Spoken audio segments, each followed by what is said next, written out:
The topic of discussion is the thyroid neoplasm. What type of neoplasms occur in the thyroid gland?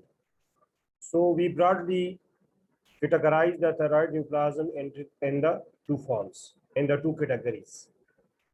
One is the primary tumor and the second one are the metastatic tumors. We further classify the primary tumors are those tumors which arises primarily from the thyroid tissue, and it may arises from the epithelial cells or epithelial linings, the cells which line the thyroid gland, like the follicular cells. And there are other conditions which involve the thyroid tissue or thyroid gland by the inflammatory cells, like inflammatory cells of the lymphocytes, neutrophils, macrophages, and other cells. And the tumor arises from these cells are called malignant lymphomas. So the lymphomas which arises from the thyroid gland are the primary tumors. And the third one are the mesenchymal tumors. And mesenchymal tumors are those tumors which arises from the parenchyma of the thyroid gland. And the parenchyma are includes are the connective tissue, fibrous septa, which are present within the thyroid gland. So the tumor which arises from these structures, these extracellular matrix, are called the mesenchymal tumors. The second category is the metastatic tumors. Metastatic tumors are those tumors which are present in the other organs or in the other tissue of the body, and it involves the thyroid gland by the pathways like through the hematogenous pathway transmitted to the blood vessels, through the lymphatic vessels. They spread from the other sides and involves the thyroid tissue. So by this involvement of the thyroid gland by the other neoplasms are called metastatic tumors. Now we further classify these thyroid neoplasm into their origin of the cells. The epithelial thyroid neoplasm. What type of the neoplasm arises from the epithelial lining or epithelial cells? So the tumors which arises from the follicular cells, we further classify these tumors into the benign tumors and into the malignant tumors. The tumors which are benign are called adenomas. And the most common adenoma in the thyroid follicular cells are the follicular adenoma. So this one is the benign tumor. And in the malignant tumors are included follicular carcinoma, papillary carcinoma, which is the most common, 75 to 85% occurs in the thyroid tissue, arises from the thyroid tissue. And the third one is the undifferentiated or anaplastic carcinoma. So these are the tumors which arises from the follicular cells. And the other category, which is called the tumors of the C cells. The tumors which arises from the C cells of the thyroid are the medullary thyroid carcinoma. So this tumor arises from the C cells of the thyroid gland. Now we will discuss these tumors one by one. So the first one is the follicular adenoma. This one is the benign neoplasm of the thyroid gland, and its differentiating point they are lined by the definite capsule. They are surrounded by the capsule. Adenomas are solitary and they are encapsulated. And their parenchyma is different from the adjacent parenchyma. Like when there is nodule present in the thyroid tissue, that nodule will be different from the adjacent thyroid tissue. This one is also a differentiated point. And it predominantly occurs in the young and middle-aged women. They mostly present are single or solitary, and it can presents as a painless mass. So these are the its differentiating points of the follicular adenoma. This one is the gross presentation of the follicular adenoma or adenoma of the thyroid, which is removed from the thyroid tissue. So this one is the encapsulated mass which surrounds this lesion. And when it is divided into two halves, this is basically a whole mass, and it is divided into one half and the other half. Both halves are surrounded by the capsule, and its internal parenchyma is gray brown. So also there are degenerative changes like hemorrhages, cystic degeneration, like this one is a cystic cyst, a small type of cyst. This one is cyst, and this one is cyst. This is also a cyst. So this is called the cystic degeneration. So these are the gross features of the follicular adenoma.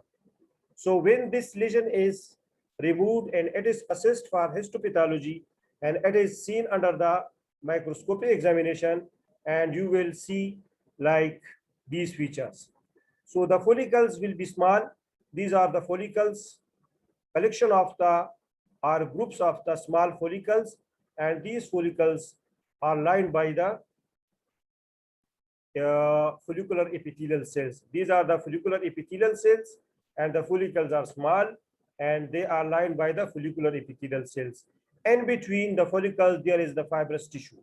They are separated by the fibrous tissue. This is the fibrous tissue. And if there is some thyroid tissue are present near to this adenoma, it will be compressed. It will be pressed by this solitary nodule. So these are the microscopic features of the follicular adenoma. Follicles are small. These are the features. Follicles are small than those of the normal gland. Normal follicles we have described in the hyper and hypothyroidism, in which the follicles are elongated and they are filled with the colloid. But here in the case of the adenoma, the follicles are small. There will be lesser amount, there are lesser or rare amount of the colloid material, and the follicles will be in the groups or in the small. And the adjacent thyroid tissue will be compressed, and the nodule will be surrounded by the capsule or encapsulated. So these are the microscopic identification points or the features of the follicular adenoma. And the cells which lines these follicles will be rounded, and there will be no typical features of the atypia or pleomorphism. The cells will be well demarcated, and they will be round to oval shape, and they have no such type of the pleomorphic features. That's why it is benign tumor. Now we comes to its malignant tumors. The first one is the papillary carcinoma. This one is the most common and most existing carcinoma of the thyroid gland, and its ratio is around about 75 to 85% carcinoma of the thyroid or the papillary carcinoma. And they are mostly common in the female, and their ratio is 2.5 to 1. Mean age is 20 to 40 years, may affect children, and its causes or etiology are the prior head and neck radiation exposure, and its feature will be indolent. Indolent means it will be slowly growing mass, and there will be also enlargement of the cervical lymph nodes, which is called cervical lymphadenopathy. These are its brief features of the papillary carcinoma. Now, when the thyroid gland is involved by the papillary carcinoma, so this one is the mass which is removed from the thyroid gland, and you are seeing its microscopic features. There is no encapsulation, and there are small gray-white nodules are present. Like these are the gray-white nodules are present, and this mass. This is basically a malignant for mass which have involved the thyroid gland. This one is the normal thyroid gland, and this one is the mass. Its cut surface, which is nodulated and gray white. So these are the grass features or naked eye features of the papillary carcinoma. Now, if this mass is removed and see under microscope, then you will see these are the papillary structures. Papillary structures are those structures which are finger-like projections, and in between there is fibrovascular stroma. That's why it is called papillary projections. And in the papillary carcinoma, there are mostly you will see the papillary structures. That's why it is called papillary carcinoma. And this one is the Samoma body, and there will be the nuclear features, and this one is the low power view. And in low power view, the nuclear features, you can't see the nuclear features by the low power view. For the nuclear features, you will use the lens of the high power view for the identification points. But on the low power or the scanner of the microscope, you will see the papillary structures and Samoma bodies. Now comes to its a bit high power view. This one is a bit high power view, in which the epithelial cells of the follicles are empty. That's why it's called orphan any eyes or ground glass appearance. So these are the nuclear features. And also you will appreciate the nuclear grooves. Nuclear grooves, like this one is the cell, and here you can see the elongated lines. These lines are called nuclear grooves, and some are comma shaped lines within the cell. So those cells are called nuclear inclusions. So these are the nuclear features, and nuclear features are the ground glass nuclei or orphan any nuclei. The orphan any nuclei or ground glass nuclei are called the clearing of the cytoplasm. You will see the clearing of the cytoplasm, and the nucleoli will be displaced to one side. That's why it is called ground glass nuclei or orphan any nuclei are clearing of the cytoplasm. The second feature is the nuclear glues. These are the lines which are present within the cytoplasm of the cell. That's called nuclear glues. And when you see some comma shaped line within the cell, that one is called nuclear inclusions. So these are its nuclear features. Again, you can see the optically clear cytoplasm of the lining cells of the papilla or the follicles. That's why it is called orphan any nuclei. And there will be nuclear grooves and nuclear inclusions. So these are its nuclear features. So again, we summarize its identification points are histological features. There will be, as its name indicates, there will be papillary projections. There will be papillary projections, Samoma bodies, and in the nuclear features, you will write the orphan any nuclei or optically clear nuclei or optically clear cytoplasm, and nuclear inclusions and nuclear grooves. So these are its identification points or histological features of the papillary carcinoma. Here again, you can appreciate these are the inclusions. This one is an inclusion which is present in the cell of the papillary carcinoma, comma shape. Here again, this one is the groove. This one is the cell, and this line is called nuclear groove. So this one is also a groove, and this one, these are the Samoma bodies. These are the grooves. This one, this one, this one.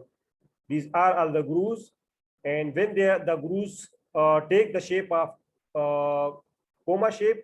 So that one is called pseudo inclusion or inclusions. So these are the nuclear features of the papillary carcinoma. Here again, this one is the Samoma body. This one is also are the Samoma body. Samoma bodies are basically the calcified deposits of the material in the thyroid tissue. But its name is given Samoma body. Now its prognosis. The prognosis of the papillary carcinoma depends upon the age and sex, size, multicentricity, extrathyroid extension, distant metastasis, total encapsulation, pushing margin of the growth, and cystic change. So when it is this carcinoma is present in the old age, so its prognosis will be poor. And similarly, when it is present in the male sex, so its prognosis will be also poor. And if it is a larger size, its prognosis depends upon its size. And if its size is huge or its size is increased, then its prognosis will be decreased. And multicentricity and multicentricity means that the papillary carcinoma involves the multiple areas within the thyroid tissue. So then its prognosis will be poor. Extrathyroid extension, when the papillary carcinoma extends outside of the thyroid gland, it involves its adjacent structure or lymph nodes, then the prognosis will be poor.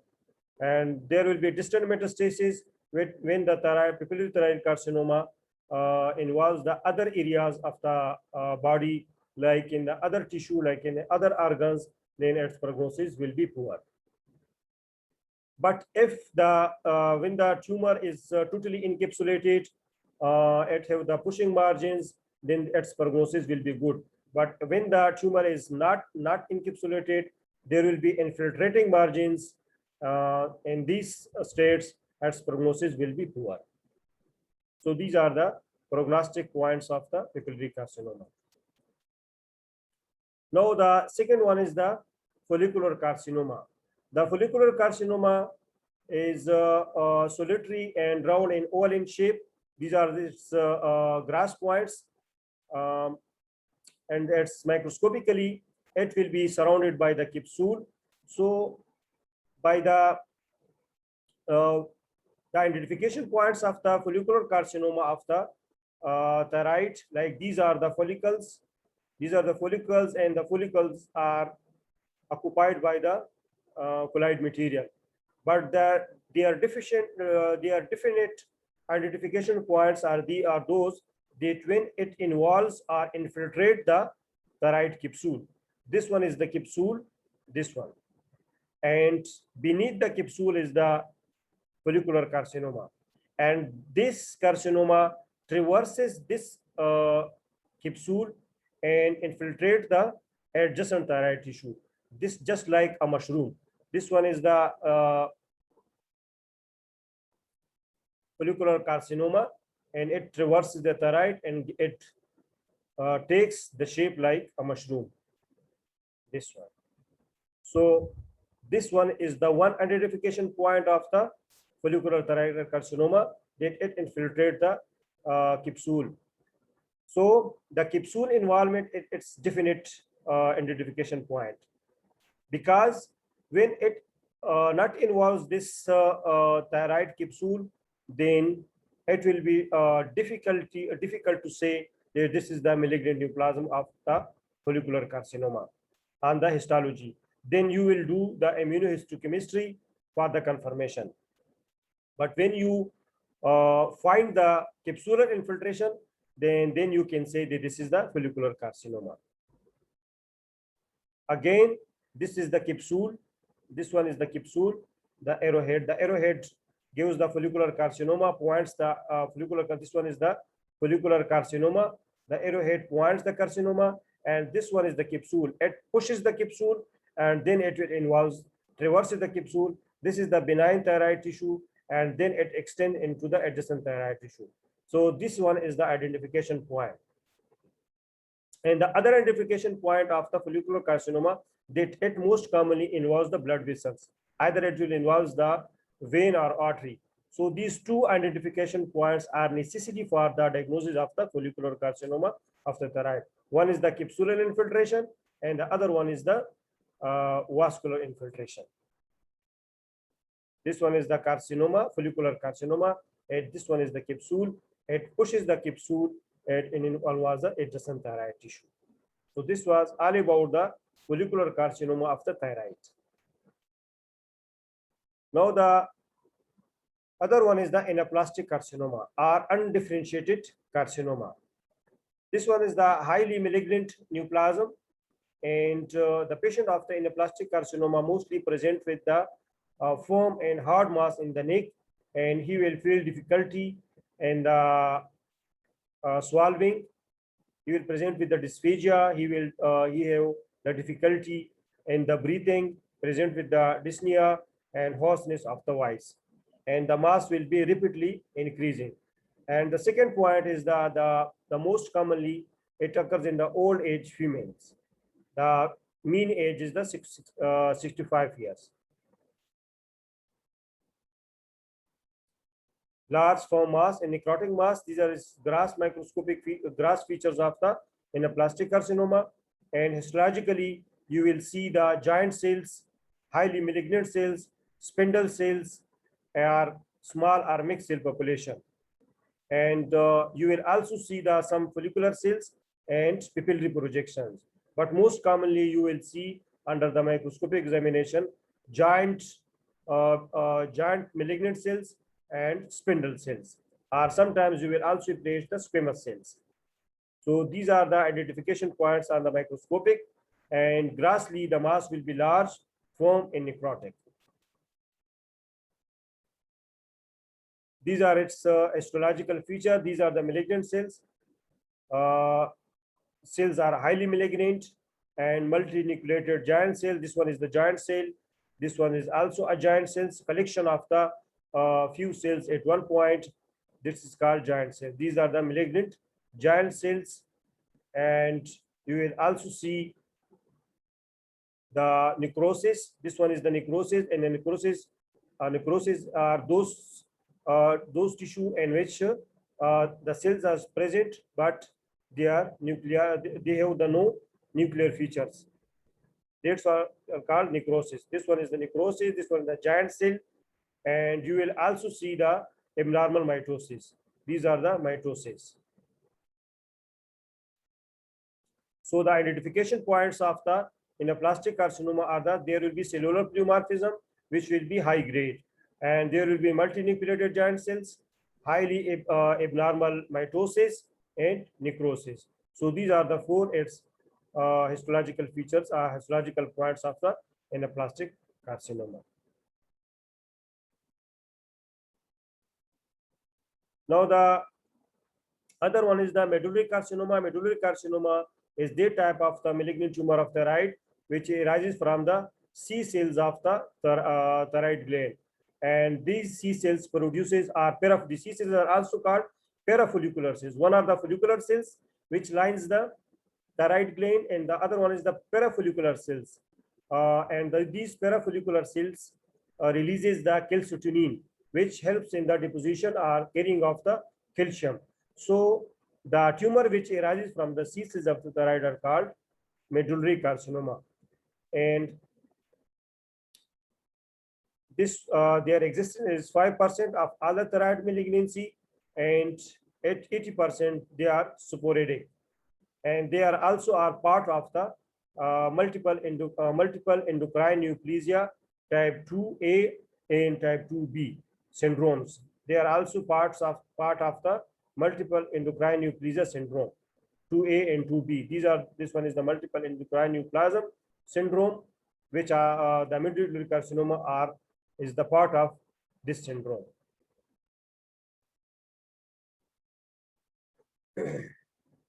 These are the microscopic features of the medullary thyroid carcinoma. There will be the solid lobular pattern, groups and sheets, and you will also eosinophilic or pinkish material deposition within the parenchyma of the thyroid tissue. So this eosinophilic eosinophilic deposits are called amyloid. So these are the amyloid deposits, and there will be the collection of the polygonal to spindle type of the cells. So these are the microscopic features of the medullary carcinoma of the thyroid. So those, when you do a special stain on those eosinophilic deposits with the Congo red stain, you will see the brownish or reddish appearance on the because of the Congo red stain. So these are called amyloid deposits. So the identification points of the medullary thyroid carcinoma of thyroid are the collection of the round to oval polygonal type of the cells, amyloid deposits, and highly malignant cells. So these are the identification or histological features of the medullary thyroid carcinoma. Thank you.